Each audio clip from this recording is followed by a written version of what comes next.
कधीतरी प्रसंग आणि स्थिती ही हाताबाहेर गेल्यावरच आपल्याला जाग येते. हे का बोलतोय हे आज या कथेमधनं आपल्याला समजणार आहे. पण त्याआधी आपण आपल्या चॅनलला सबस्क्राईब केलं नसेल तर सबस्क्राईब करा, बेल नोटिफिकेशन दाबा आणि हो, कथा कशी होती मला इंस्टाग्रामवर सांगू शकता. आयडी आहे tejas.story. साधारण रात्रीचे 10:30 वाजले होते. आपल्या बुटांचा जोरजोरात आवाज करत एक सफेद शर्ट, त्यावरच एक फॉर्मल पॅन्ट आणि एक साईड बॅग घेऊन साधारण एक 30 वर्षाचा मुलगा हा तसाच चालत होता. दिसायला अगदी सुंदर आणि आपल्याच कामाने काम ठेवणारा असा तो. 2 दिवसापूर्वीच तो या इमारतीमध्ये राहायला होता. त्यांनी रेंटनी नवीन फ्लॅट घेतला होता. तिने त्या इमारतीचे गेट उघडले आणि आतमध्ये गेला. पहिला आणि दुसरा मजला त्यांनी सहज पार केला, पण तिसरा मजला आठवताच त्याच्या मनात एक छोटीशी धडकी भरली. कारण की त्याला आठवले की तो मजला हा नेहमी बंद असतो. पण सगळ्यात भयंकर प्रकार म्हणजे तिकडे पूर्णपणे हा अंधार असतो. तो तसाच एक एक पाऊल टाकत हा चालू लागला. पण नेहमी मनात एक प्रश्न येत होता, हा मजला असा का? इकडचे सगळे खोली हे रिकामे का? आणि हो, इथे कुठली वाईट घटना तर नसेल ना झाली? पण अगदी काही दिवस गेले. नेहमी त्या मजल्यावरून जाताना त्याला मनात एक शंका होतीच. पण एक दिवस त्याच्यावर जे घडणार होते त्याने त्याची कल्पनाही केली नसेल.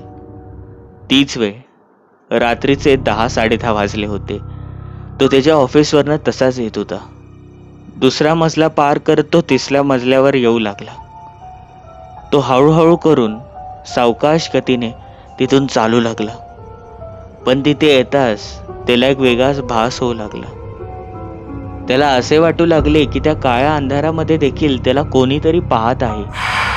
आणि हो, त्याच वेळेला तिकडे एक थंड वारा हा जाणवू लागला.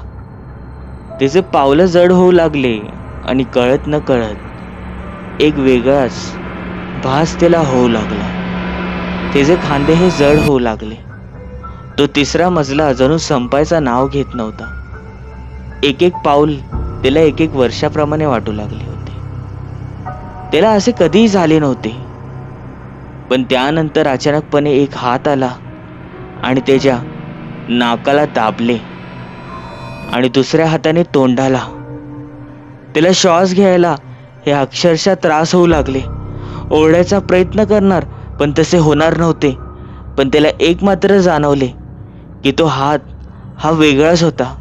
जणू असे वाटत होते की त्या हाडावर फक्त मांस आणि हाडच आहे, इतर काहीच नाही. तो पूर्णपणे थंडगार हात, त्या हाताला त्याने झटकले आणि तो तसाच पळत पळत आपल्या खोलीमध्ये जाऊन बसला. त्याला काहीच समजत नव्हते त्याच्यावर काय झाले होते. दुसऱ्या दिवशी तिकडच्याच खालच्या काही इमारतीमधल्या लोकांना सांगितले. पण त्यांनी सांगितले, हे बघा, आम्हाला याबद्दल काही माहीत नाही आणि आम्हाला विचारूही नका. हे असे ऐकून तोही थक्क झाला होता. हे असे का बोलतायत? तो तसाच त्यांचे ते दिवस काढू लागला आणि तो नेहमी त्या बंद दरवाजाकडे पाहत होता. तिसऱ्या मजल्यावर ह्या बंद दरवाजामधनं नेहमी काहीतरी चमकत असे, पण तिथे राहायला कोणी नव्हते. हे रहस्य काय होते ते त्यालाही समजत नव्हते. पुन्हा तीच वेळ, साधारण रात्रीचे 10 वाजले होते. पुन्हा मनात धडकी भरली, पण त्याला तिथे जाणे भागच होते. तो तसाच जाऊ लागला. बघता बघता तो तिसरा मजला आला आणि ती खोली, तिचे ते दार तसेच चमकत होते. तो तिथून जाणार, पण त्याच क्षणी ते दार उघडले गेले. राहुलने त्याची नजर मागे टाकली आणि मनात एक प्रश्न पडला. कारण की त्या दाराच्या आतमध्ये किमान एक 50 वर्षाचा व्यक्ती उभा होता. तो राहुलला पाहून तसाच एक हास्य देत होता. राहुलने प्रश्न केला, तुम्ही इथे राहता का? आणि त्या व्यक्तीने सांगितले, हो, मी इथे राहतो आणि मला तशी तर डे शिफ्ट असते. तुमची इथे ही शिफ्ट असते, पण आपली शक्यता भेट कधी झाली नाही. राहुलला जीवात जीव आला होता. राहुलने हात मिळवायला गेला आणि समोरच्या त्या व्यक्तीने सांगितले, या ना या, आतमध्ये या. पण राहुलने सांगितले, नाही नको, आत्ताच मी फ्रेशही नाही झालो आणि अशा अवस्थेत तुमच्या घरी येणं हे बरे दिसत नाही. तेवढ्यात त्या समोरच्या व्यक्तीने सांगितले, मी शंकरराव, कधी येणं झालंच तर या. राहुलने निरोप घेत दुसऱ्या दिवशी राहुल आणि शंकरराव भेटले.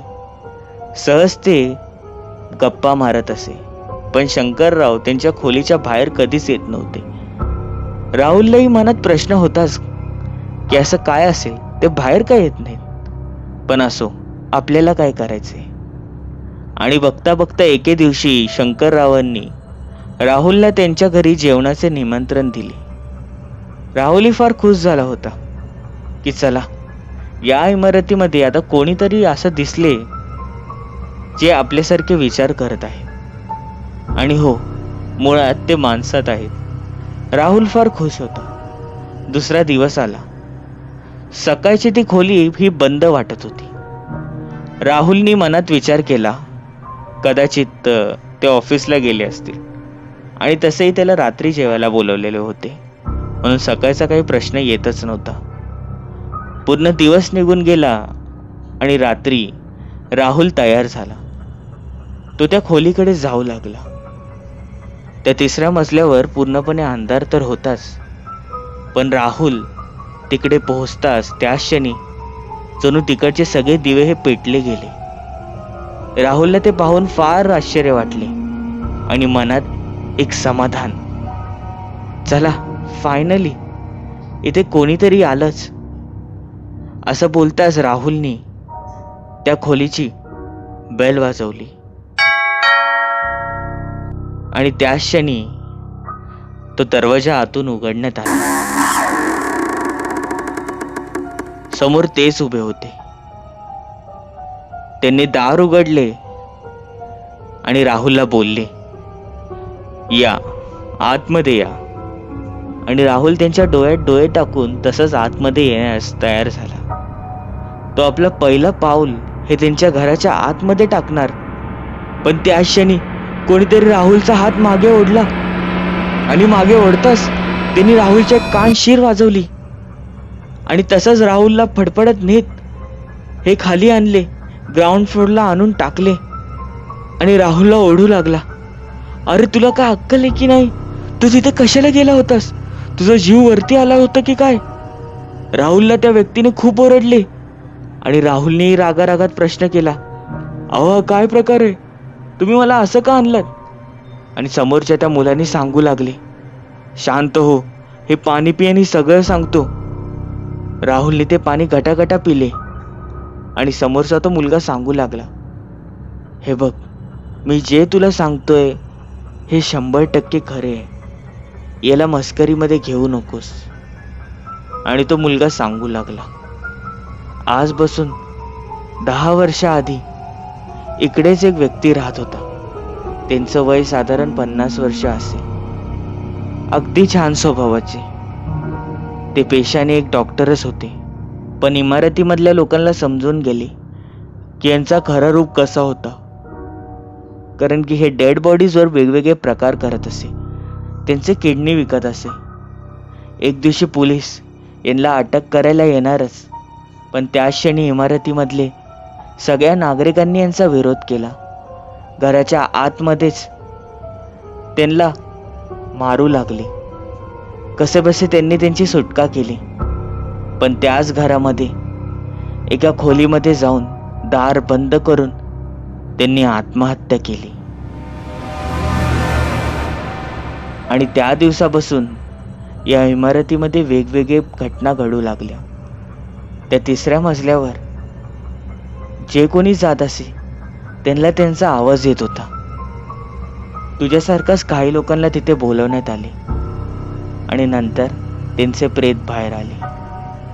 आजूबाजूच्या सगळ्या रहिवाशांनी तो मजला रिकामा केला आणि वरती तिथेही तुझ्यावर कोणीच राहत नाही. त्या घराच्या मालकांनी तुझी फसवणूकच केलेली आहे. शहाणा असशील तर इथून निघून जा. आणि राहुलने विचारले, पण पण तो माणूस कोण होता? आणि हो, तो दुसऱ्यांना का मारतोय? त्या समोरच्या मुलाने सांगितले, जसं की मी तुला सांगितलं होतं, तो सगळ्यांवर फार गोड बोलायचा आणि नंतर अक्षरशः काही लोकांना घरातच मारून त्यांच्यावर पोस्टमॉर्टमच्या बहाणे त्यांची किडनी विकत होता. हे त्याला सगळं सहन झालं नाही. त्यातच राहुलने शेवटचा प्रश्न केला, त्याने माझ्यावर काय केलं असतं? आणि त्या मुलाने सांगितले, तुझ्यावर त्यांनी ते केलं असतं तो प्रत्येक व्यक्तीवर जो आतमध्ये जात आहे त्याच्यावर करत आलाय. तुझे धड हे शरीरापासून वेगळे असते, तुझ्या किडण्या काढलेल्या असते आणि हो, तुझी चामडी ही अक्षरशः बोकडासारखी सोललेली असते आणि दुसऱ्या दिवशी तुझे ते प्रेत हे घराबाहेर आले असते. हे ऐकताच राहुलने त्या मुलाचे आभार मानले. तो त्या रात्री घरी गेलाच नाही, पण खालूनच त्याची सहज नजर तिसऱ्या मजल्याच्या त्या खोलीवर गेली. तिकडच्या त्या खिडक्यांवर गेली आणि त्यांनी पाहिले की तो व्यक्ती राहुलला तसाच पाहत होता, एक क्रूर हास्य देत. जणू काय तो राहुलची पुन्हा येण्याची वाट पाहत होता. त्याचे ते डोळे हे पूर्णपणे पांढरे पडलेच होते आणि त्याचे ते शरीर हे लाल भडक झाले होते. राहुलने ते दृश्य पाहिले आणि त्याला भोवळ येऊ लागली. दुसऱ्या दिवशी त्याचे मित्र आले.